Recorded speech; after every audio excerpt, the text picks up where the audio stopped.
Greetings and welcome to the Rock and Roll podcast. Check out this record. My name is Mark, and with us, as always, calling directly not from London, it's Frankie D. Hey, Mark. I'm not hateful at all, and if you think so, you got the wrong boyo. We're talking about an absolute classic album from 1980 or 79 if you're in the UK. It's London Calling. But before we get into that, your friends have probably been wondering why your taste in music has suddenly become the only thing you want to talk about. Well, good music shouldn't be a secret. So tell them to check out this record. We're on Spotify. We're on Apple Podcasts. We're on Amazon Music. Hell, we're wherever you can find the finest of podcasts. We're even on the YouTube. That's right. So set that Led Zeppelin collection aside and know that new episodes drip directly to your ears. And of course, for your listening pleasure. Oh, yeah. For the uninitiated here on Check Out This Record, Frank and I, that's him, go through albums track by track and tell you what we really think about them. But that's not all. Oh, no. We also have a wide array of musical discussions, like in our Spotlight series, where we'll dig into a band's catalog and see what comes out the other side. That's right. Or in our Verse series, we're going to pit two albums against each other. And you know what they're going to do? They're going to duke it out for total stereo.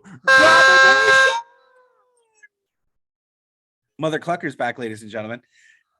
Don't forget to pop over to the world famous Tube of the U and watch as we make silly faces and pull out Mother Clucker to try to keep you entertained as we put this show together. And who knows, there may be some exclusive content yet to come. You definitely won't want to miss it. Be sure to fire off a click on the old subscribe button while you're at it there, pal. That's right. Now, social media is your thing. Boo. You can check us out on Instagram, Facebook.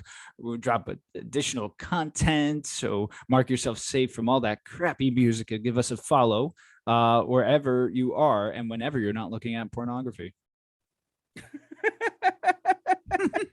we totally mixed that up a little bit. But anyway, we sure did. I think we know where we're at now, right?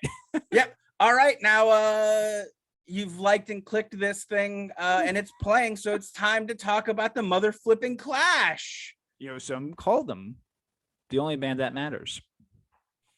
Yeah, they do. And they're not entirely wrong. All right. All those dildos who only half listened to Led Zeppelin on one review will be pissed to know how much you and I love this record, Frank, because they think we just hate stuff. But that's their problem. Now, the backstory on the Clash, is complicated. And there are a handful of really great documentaries and podcasts that go through it really deeply. So really good stuff. You know, in the name of saving Frank and I just a ton of breath, we're going to skip over how they got here and jump just pick up. We're going to pick up at the back end of their second album, Given Enough Rope, so that we can catch up right up to here where we are. Given Enough Rope, a straightforward punk rock record with all the earmarks of the late 70s punk movement, with its share of absolute classic tracks. The band changed managers afterwards, and a stint of writer's block gave them time to absorb the sounds of London beyond their punk rock contemporaries. London Calling sees them dive guitar first into reggae, rockabilly, ska, pop, jazz, new wave, and some hard rock, if you will. Still a very socially aware album, the band pressed their style and sound into new directions without compromising who they are. So who are they? Great question. Thanks for asking. Joe Strummer, lead guitar, backing vocals, rhythm guitar, and piano. Mick Jones, lead guitar, some more piano, harmonica, and some backing vocals. Paul Simonon. I always want to say cinnamon, and I gotta cinnamon. Bass guitar, backing vocals, and lead vocals on the Guns of Brixton, certainly one we'll be talking about. Topper Hedden on drums and percussion. There are some additional players on this album as well. Mickey Gallagher on the organ, and a group known as the Irish Horns. Rave Beavis, I can't make that up, on tenor sax. John Earl, tenor and baritone sax. Chris Gower on trombone, and Dick Hansen, trumpet and flugelhorn. That Dick sure can blow a flugelhorn. Well, with that many people, it's easy to see why they had some ska songs on this record, my man. Seriously, 9 dudes on the album, and you can really feel the work they put in to make this double LP one of the best rock and roll albums of all time, consistently being ranked in the top 20 of most major lists. Yeah, over 5 million copies sold worldwide, certified platinum in a number of countries. Just absolutely incredible. Yeah, right you are, my friend. Now, there have been a few anniversary and deluxe releases of London Calling, but Frank and I prefer to do what we're doing. We're going to the original work, so you don't have to worry about listening to 95 tracks of this. Frank, pick up the receiver. It's London Calling. Welcome to Wiener Schnitzel. May I take your order, please? And don't forget the Bill sperm. All right. It's a double LP. Yeah. So on the A side, track 1, London Calling. Frank, title track right up front here as the Clash come marching in. This apocalyptic, politically charged anthem features the band's signature punk rock sound that fans are used to already. The song's focus, is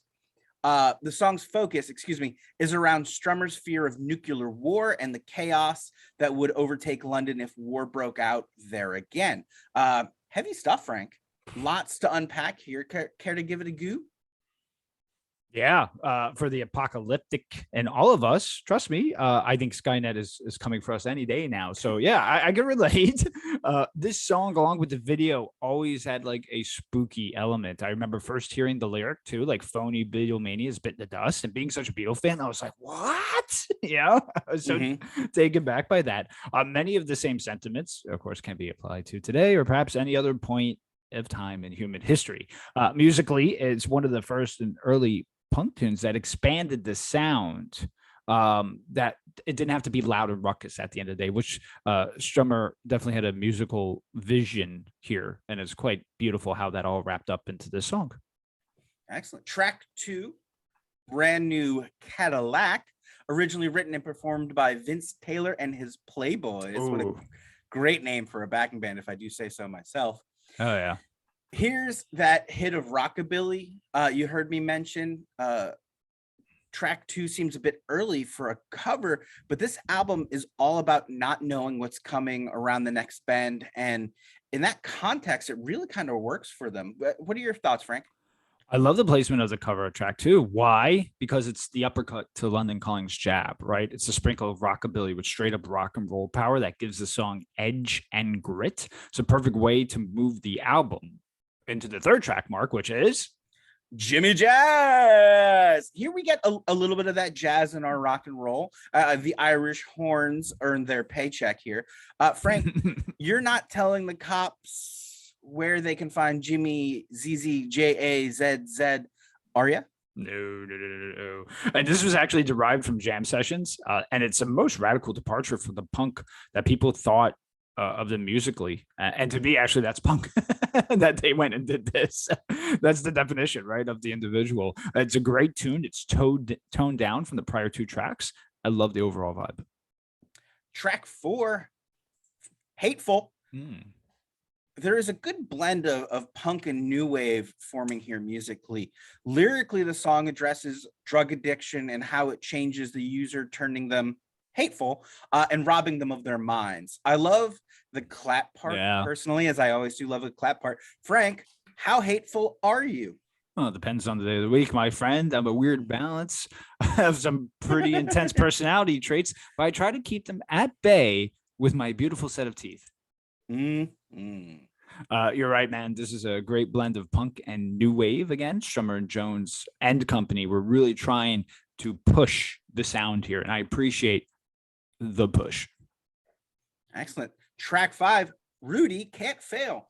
Strummer and Jones with a bit of a duet here on this reggae and rock steady influence number. The track is a reference to the Rude Boys of the 60s in Jamaica, who challenged the status quo of the elders who were standing up for their collective rights, or excuse me, who weren't standing up for their collective right. Frank, Has Rudy indeed failed? I mean, I'd like to think that ska sometime will make a comeback. Yeah, but this is a great tune and shows the switching between Jones and Strummer. And there's also a great cover by the my Boss Tones on the Clash tribute record, which is pretty fun. So check that out as well while you're at it. Definitely. Turn over that first LP. It's time for the B-side as we travel into track 6, Spanish Bomb. Strummer and Jones sharing lead vocals here again, this time on a track Strummer wrote on his way to the recording studio after listening to a news report of terror bombings of terrorist hotels on Costa Brava, which reminded him of the ongoing IRA, I wrote that backwards, struggles happening at the same time in the United Kingdom. Musically, the band plays this one a little light and juxtaposes heavy lyrics against an otherwise musically upbeat pop tune structure. Frank, this one is a personal favorite of mine. How does Spanish Bombs stick to you? One of my personal favorites from them as well. And not only this version, but the live version for the Shea Stadium is equally as good. They do a couple things different, heavy content, with an upbeat nature, as you said, which is a great compliment to each other. The including of the Spanish lyrics is awesome as well. It's just a great track that gets you singing and thinking all at the same time. So mission accomplished. There you go, George W. Track 7, The Right Profile. It's Montgomery Clift, honey. But who is he? And is he all right? A bit more of jazz here. As the Clash explore the idea of identifying this mysterious figure. He's wrecked his car. He's missing his shoes. Is he all right? Is he alive? Frank, he's got the right profile, but what the hell is going on here? Montgomery Clift was an American actor, and the song's about the car crash and his alcohol and drug abuse. This car crash was in 56, and his death was in 66, and it was coined as the longest suicide in Hollywood history. It's a cool track, cool vibe, cool story, cool topic for a song. Hell yeah.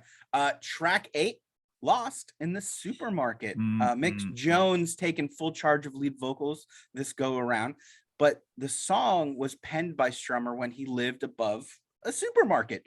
The song's lyrics described someone struggling to deal with an increasingly commercialized world and rampant consumerism.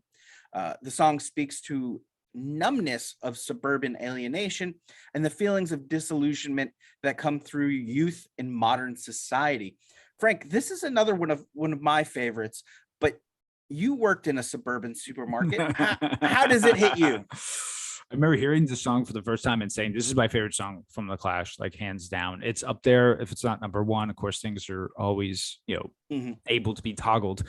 The more Clash fans you speak to, the more you find out how much they adore the song. And it's cool, as you said, that Strummer wrote it and Jones sings it. What's crazy, at least I can't, and anyone please drop comments as to where you can, but I can't find a live recording of this video or of this song being performed anywhere. It is crazy to think of a song that has such a huge cult following.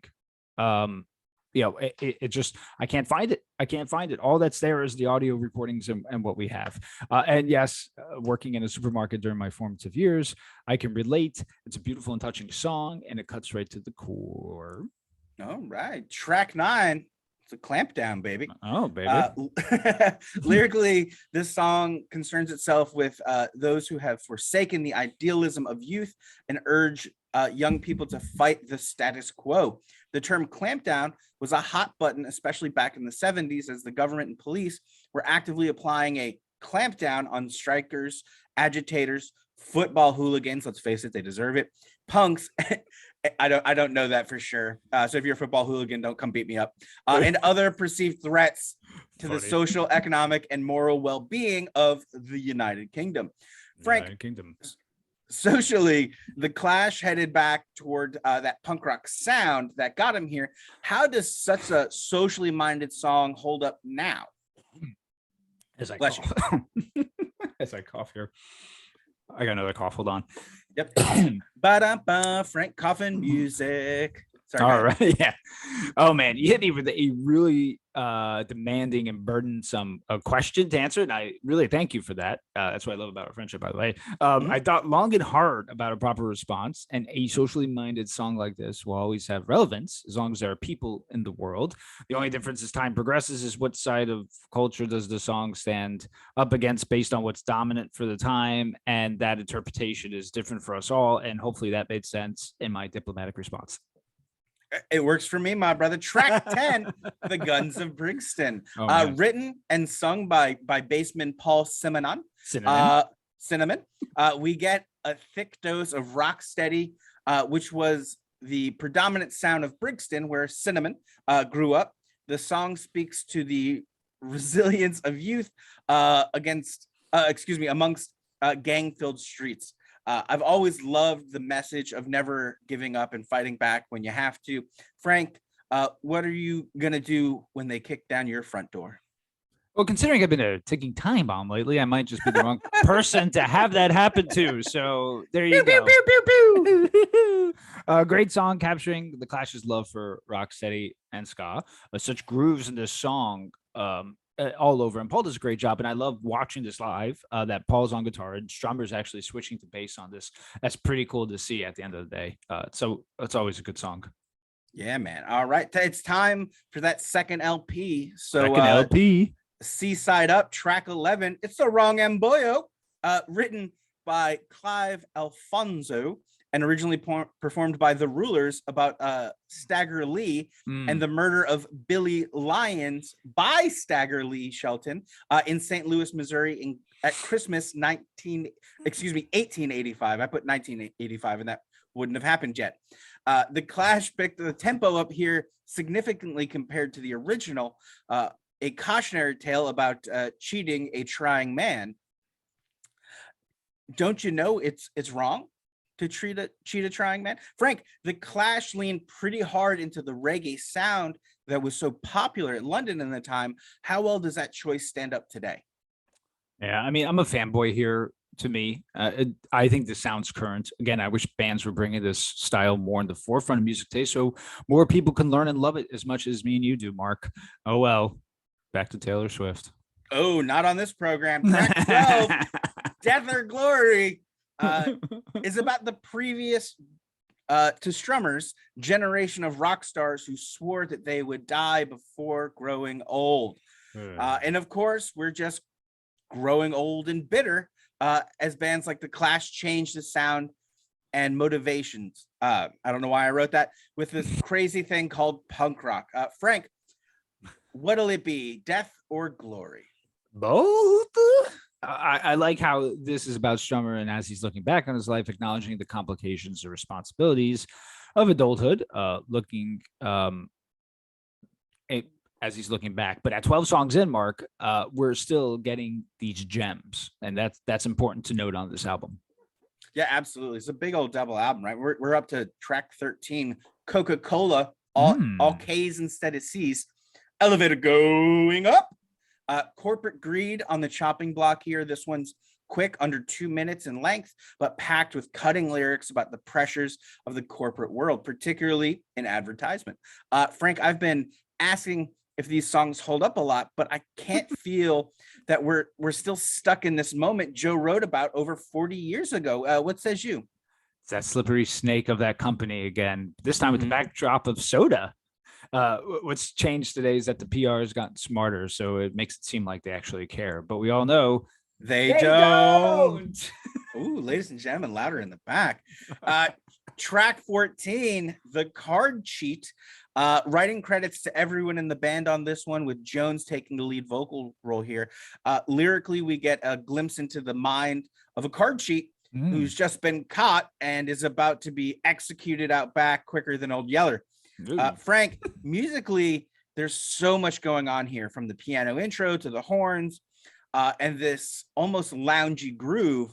I'm hypnotized by this number. How on earth do they pull off, and why does it work so well here? I think it works so well because we get the change up to mix lead. Also, at this point in the album, we're getting lots of variety, so it's keeping things fresh and invigorating. It's like, where will they go next? So again, the engagement is there, the value is there, and this is what you get with a heavy layered song like this. Sometimes you can't even figure out the genre, which is really cool at the end of the day, because again, it just keeps you wanting to listen to the record. Absolutely. We're turning the corner and putting on the D side here. Track Oh. 15. Frank, get comfortable. It's time for a little Lovers Rock. Oh, yeah. Oh, Lovers Rock. I hope that was raspy enough. Anyways, I hadn't really thought too hard about this one before. I always thought it was just kind of a silly little R&B number about, finding a place to make love. But after reading through the lyrics, Frank, I'm pretty sure this is about getting a girl pregnant and leaving them to deal with the baby on their own. And kind of the consequences. I love the tone of the song, and with a little bit of knowledge, I'm stoked to realize to recognize them championing another group such as women's rights. So what says you? Yeah, I mean, you definitely shouldn't get someone preggers and then leave. So yeah, that's kind of a universal truth right there. Lovers Rock, excuse me. I was going to say Lovers Worth. Lovers Rock is also a form of reggae that's no surprise popular in London in the 70s. Fun song. Absolutely. Track 16. It's the Four Horsemen, presumably a boisterous number about the boys in the band leading the charge into the future and the path of destruction it'll cause, but without giving away too much of how they're going to do it. Frank, it's a fun one to me. What do you think were the Clash?